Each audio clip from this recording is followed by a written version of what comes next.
first, we head out to the street where we focus our question this month on the young. We asked people what they thought were some ways to get young Catholics more energized about their faith. Let's find out how they responded to Encounter's Question of the Month. I'm part of the isClements young adult group, and I've been leading it since fall of 2016, and it has really saved my faith in a lot of ways and really gotten me excited about things.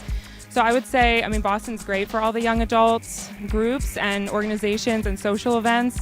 So I think having more of that, having parishes that support that is really important so that we can increase fellowship within the young people. I think the most important one, in my opinion, is do not wash down the faith.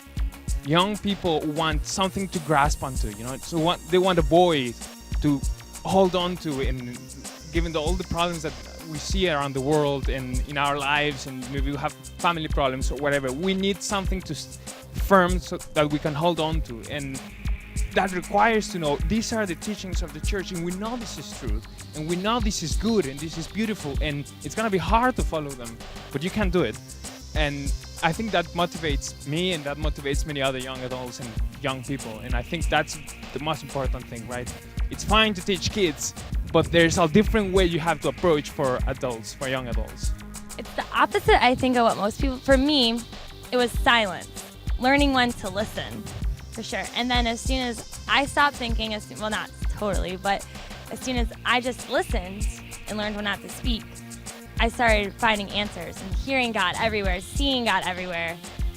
And it's when a lot of parts of my heart were just healed, when I just stopped and listened. And I really learned what it means to trust God and what it really means to put hope. But then not just listening, but like rolling your sleeves up, because hope isn't just like being optimistic, it's working towards something bigger. And so once you listen and take a moment of silence, sorts come together. I think a lot of people probably would think of that the other way, of being like, you need to talk about it, you need to be open, and it's definitely true, talking about like people's testimonies. But for me, it was always silence. Like, where did I find peace in my heart?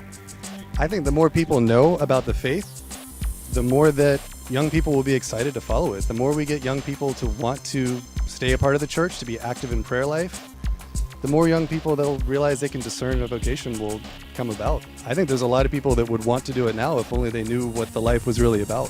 And of course, we'd like to hear from you. If you want to respond or make a comment about our question of the month, go to our Facebook page, facebook.com/EncounterCTV.